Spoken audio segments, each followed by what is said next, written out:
வணக்கம், welcome to நல்ல சுவை. இன்றைக்கி காலிஃப்ளவர் பக்கோடா எப்படி செய்யுதுன்னு பார்க்கலாம்.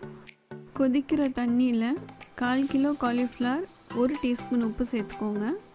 அது ஒரு 10 நிமிஷத்துக்கு அப்படியே விட்டுட்டு வடிகட்டிட்டு தனியாக எடுத்து வச்சுக்கோங்க.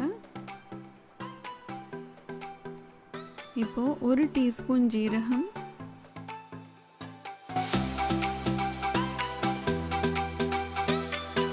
1 டீஸ்பூன் மிளகாத்தூள், 1 டீஸ்பூன் மல்லித்தூள்,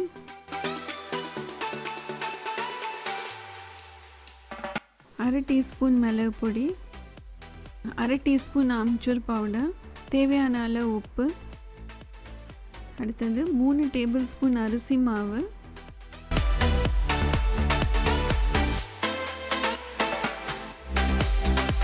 2 டேபிள் ஸ்பூன் மைதா சேர்த்துக்கலாம்.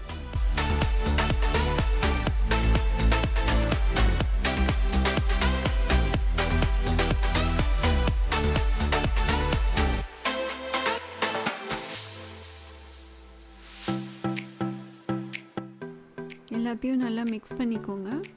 அடுத்தது மிக்சர் ஜாரில் 1/2 கப் கார்ன்ஃப்ளேக்ஸ் எடுத்துக்கோங்க, அதை அரைச்சிக்கோங்க.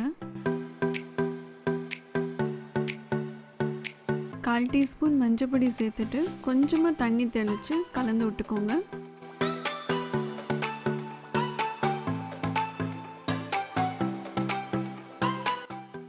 இப்போது அரைச்சி வச்சுருக்க கார்ன்ஃப்ளேக்ஸ் பவுடரில் இந்த காலிஃப்ளவர் பீசஸ் எல்லாத்தையும் ஒன்று ஒன்றா இந்த மாதிரி டிப் பண்ணி தனியாக எடுத்து வச்சுக்கலாம்.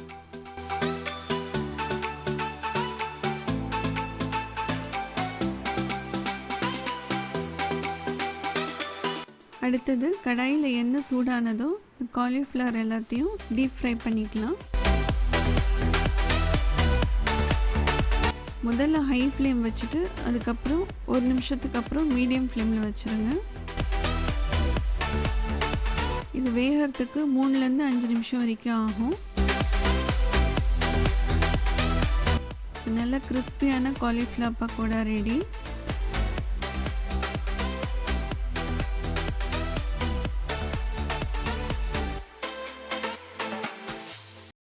இது 2 பேட்சாக போட்டு எடுத்துக்கலாம்.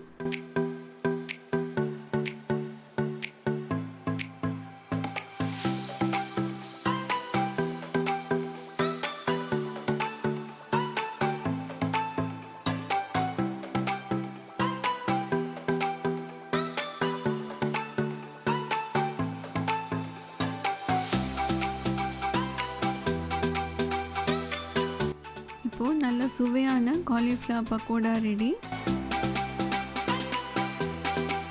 இந்த ரெசிபி உங்களுக்கு பிடிச்சிருந்ததுன்னா லைக், ஷேர் பண்ணுங்கள். ட்ரை பண்ணி பார்த்துட்டு கமெண்ட் செக்ஷனில் சொல்லுங்கள்.